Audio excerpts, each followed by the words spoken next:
Hola amigas y amigos de Experiencia Acumulada y Compartida.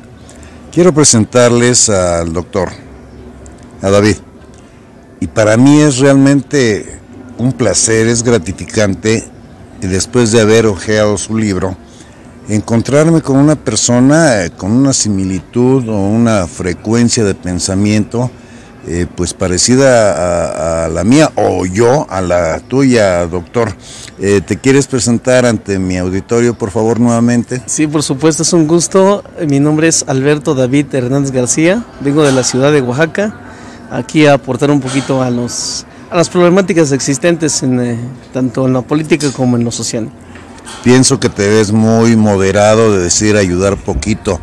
Pienso que con los conocimientos que tienes sobre la temática que escribes, vas a aportar mucho a esta cuarta transformación. Porque lo que acabo de mencionar de la similitud de pensamientos con tu servidor, es por el hecho que sin habernos puesto de acuerdo, ves a la política, a los políticos, déjame decirlo, a los funcionarios públicos desde un ángulo bien diferente al acostumbrado, en el cual coincidimos, sí, porque los ves como sujetos, como con un perfil psicológico, con una condición neurofuncional, pues coincidente con la mía, y creo que tenemos una concepción similar con el hecho de que todo acto está basado en ese perfil psicológico, en esa condición neurofuncional de esas personas. Así es.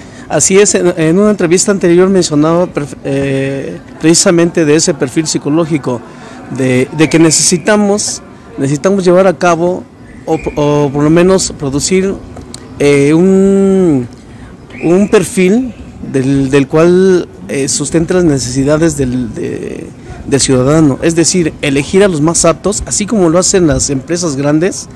Ellos tienen un documento, ellos tienen algún documento donde viene descrito cómo tienen que elegir a los candidatos, y más o menos eso es lo que yo propongo, de elaborar un perfil de puesto, digamos. Exacto, elaborar un perfil donde nosotros elijamos a nuestros propios funcionarios, a nuestros propios políticos, para dejar de tener errores que se vienen cometiendo. Decía, ¿cómo vemos en la Cámara de Diputados peleándose, confrontándose unos con otros y demás? Entonces, tenemos que poner orden. En el documento viene descrito la propuesta donde hay que poner orden desde todos los niveles, definitivo, desde el nivel ejecutivo hasta el judicial. Porque ahorita igual se quejan de los jueces, se quejan de que no hay justicia, sí, pero porque se dicen ser autónomos, cuando la autonomía, hombre, si fueran autónomos, si el Poder Judicial fuera autónomo, entonces se autopagarían. Definitivo. ¿Sí? Y quien les paga somos los ciudadanos. Entonces, ¿dónde está la autonomía? Es relativa. Exactamente. Es entonces, relativa. hay una idea ahí que no concuerda. Fíjate que tu formación profesional difiere de la mía. Yo soy mercadólogo, pero aquí hay una convergencia. Sí. Tú hablaste de las grandes empresas y efectivamente las grandes empresas, cuando diseñan sus manuales de organización, hacen una descripción del puesto, que en este caso es aplicable si definimos cuáles son las labores que debe de desarrollar cualquier persona que pertenezca a cualquiera de los tres poderes de la Unión, al Ejecutivo, al Legislativo o al Judicial. Y efectivamente, más por el hecho de que al ser elegidos o al ser designados aplican una parte proporcional de autoridad, pues debemos ser más exigentes para que los perfiles de estas personas estén lo más acercado posible a los perfiles de los puestos. En una empresa, pues lógicamente te piden que llenes una solicitud de empleo o que lleves tu currículum vitae. En una empresa verifican la información.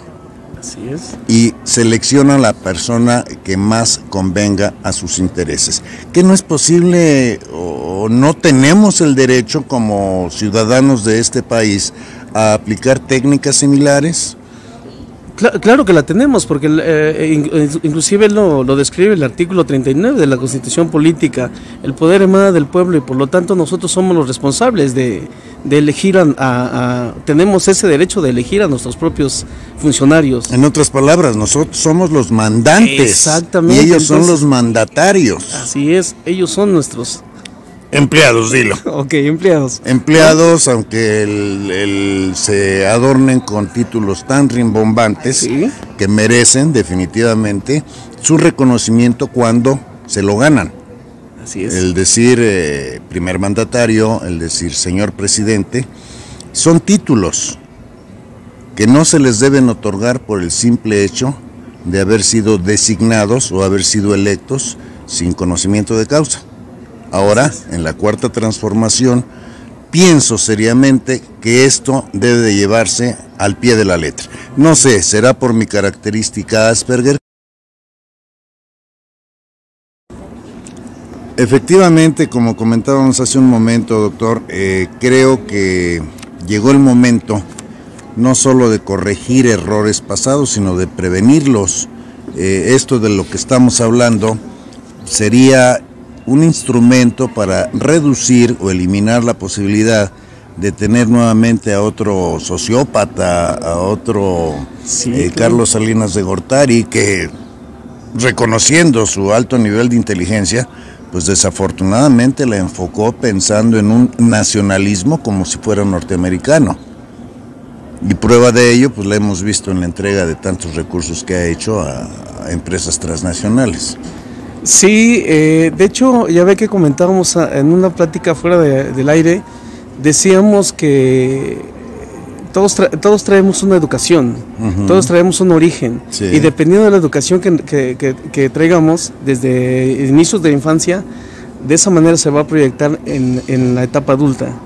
Y esa es consecuencia precisamente de este personaje, del cual algo ha de haber aprendido de familia y viene y lo proyecta. Que lo consideraba en su caso como normal, pero yéndonos un poquito más atrás en este procedimiento, yo me atrevería hasta a investigar su árbol genealógico, porque hay una teoría acerca de la herencia transgeneracional, que no solo consiste en que heredamos los rasgos de nuestros padres, el color de nuestra piel, de los ojos, la estatura, etcétera, sino que también heredamos algunas huellas de eventos traumáticos en nuestros antecesores, que de una forma u otra pues también forma parte de nuestro código congénito, de nuestro ADN. Ahora, lo que yo pienso de esta iniciativa de ley, formada por los estudios psicológicos, sí tendría que estar acompañado, creo que ya lo es, pero no se hacen públicos los resultados, de exámenes clínicos para determinar las dependencias.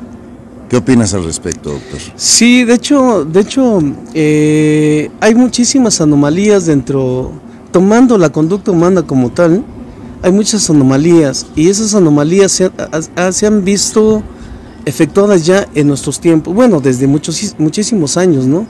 Entonces es necesario ya como ciudadanos ejercer nuestra responsabilidad y llevar a cabo este tipo de propuestas para terminar definitivamente y contundentemente solucionar este tipo de situaciones. Sí. Ya no podemos seguir en las mismas, porque si no los problemas se siguen acumulando y no se resuelve nada. Sí, esto se tiene que atacar de raíz y no solo de una forma correctiva, sino preventiva.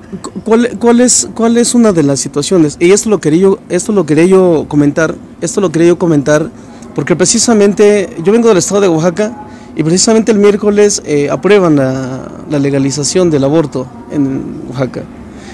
Sí, entonces a los ciudadanos no le preguntan. Una decisión popular. Exacto, se reúnen ellos nada más y dicen, ¿sabe qué? Así de así, y al final de cuentas nosotros lo decidimos.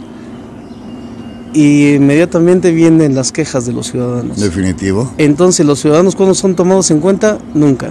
¿Sí? Entonces hay que involucrar al ciudadano ya. ¿Cómo? Ahorita voy a seguir describiendo un poquito más y voy a llegar a lo contundente de la propuesta. para que vayamos poniendo, nos vayamos poniendo de acuerdo de cómo podemos, en realidad sí podemos llegar a hacer un cambio en esta transformación que usted estaba diciendo. Definitivamente creo que aplicando a la letra lo que ha dicho el licenciado López Obrador, que en México exista no solo una representación por parte de los diputados, de los senadores, sino que además sea participativa por parte de la ciudadanía, por medio de estas ideas, por ejemplo, para generar ese real cambio, porque de no hacerlo, pues nada más es cambiarle la etiqueta a la situación y finalmente sigue siendo la misma. Sí, tenemos yo aquí lo describo, ya con propias palabras, describo que es la única, yo para mí considero que es la única oportunidad que tenemos para cambiarlo. Porque en el momento que el presidente, el licenciado Obrador, se vaya, quién sabe si le den continuidad a lo que él va a dejar. Pues depende quién quede, y desafortunadamente hay que ser realistas. No tenemos muchos gallos como candidatos que sigan una estrategia similar a la de López Obrador. Sí, entonces para prevenir ese tipo de situaciones yo traigo estas propuestas. Inclusive viene para aplicarlo en los próximos años como para de una vez prevenir al futuro. Que quede dentro del marco de la Constitución. Así es, todo fundamentado. Ahora, para ser un poquito más contundente en este espacio que ustedes me dan, precisamente lo que yo les comentaba es que, bueno, ahorita venía en el camino, y aparte de lo que sucedió en Oaxaca, aparte de lo que sucede en otros estados, aparte de lo que sucedió aquí en el Zócalo capitalino y demás, veo protestas, veo marchas, de repente ya se están organizando para otras posteriores. Eso no ayuda en nada, al contrario nos perjudica a terceros, ¿sí? ¿Cómo? No hay una autoridad intermediaria entre ciudadano con gobierno. Que sea confiable, no. Exacto, entonces mi propuesta es crear una autoridad ciudadana que intervenga como intermediario, como conexión y vínculo entre sociedad con gobierno. Bueno, ese es un papel que se supone los diputados deben desarrollar. Pero ya lo vimos. Quedamos en la suposición. Exacto, entonces como ellos no fungen como tal, seamos en la realidad no. Seamos reales, ellos no fungen esa función. Entonces, ellos están fungiendo nada más para sí mismos, ¿sí? Para beneficios personales. Entonces, ¿cuál es mi propuesta? Para llevar a cabo todo este tipo de propuestas, como para hacer el cambio totalitario de todo lo que no funciona, tiene que haber una autoridad avalada por la Constitución Política. Desde el artículo 39 tiene que haber una autoridad donde nosotros tomemos nuestra responsabilidad y donde nosotros tengamos de alguna manera también el poder como ciudadanos. Definitivo. Así como se describe, la conexión entre ciudadano y gobierno, esa autoridad intermediaria, inclusive en la modificación al organigrama del gobierno, yo lo pongo ya. Nada más viene descrito comúnmente, ¿sí? Los tres poderes más los demás sistemas, ¿no? No, yo hago una modificación al organigrama, incluyendo ya a la ciudadanía como tal. Definitivo, se tiene que tomar bien en cuenta, y para terminar nada más hay que dejar esto en mente de nuestros amigos y amigas. De la Constitución Política de los Estados Unidos Mexicanos de 1857 a la actual que nos rige, la de 1917, pasaron un poco más de 60 años. En aquel entonces, el México de 1857 al de 1917 había cambiado tremendamente. ¿Qué no nos encontramos en una situación similar como para pensar en que después de 102 años sea necesario el convocar a una nueva constituyente? Quiero dejarle esto de tarea a nuestros oyentes. Creo que es tiempo de actualizar nuestra Constitución. Claro. Aquí viene la propuesta. Ahí está la propuesta y esperamos la opinión de ustedes, amigos, porque si esto les parece bien, tendrá que llegar el momento en que lancemos una convocatoria independiente para que nos den sus puntos de vista, pues también para que se vea respaldado con firmas ciudadanas que obliguen a los legisladores fundamentalmente a convocar a una nueva constituyente. Que tengan muy buena tarde. Gracias.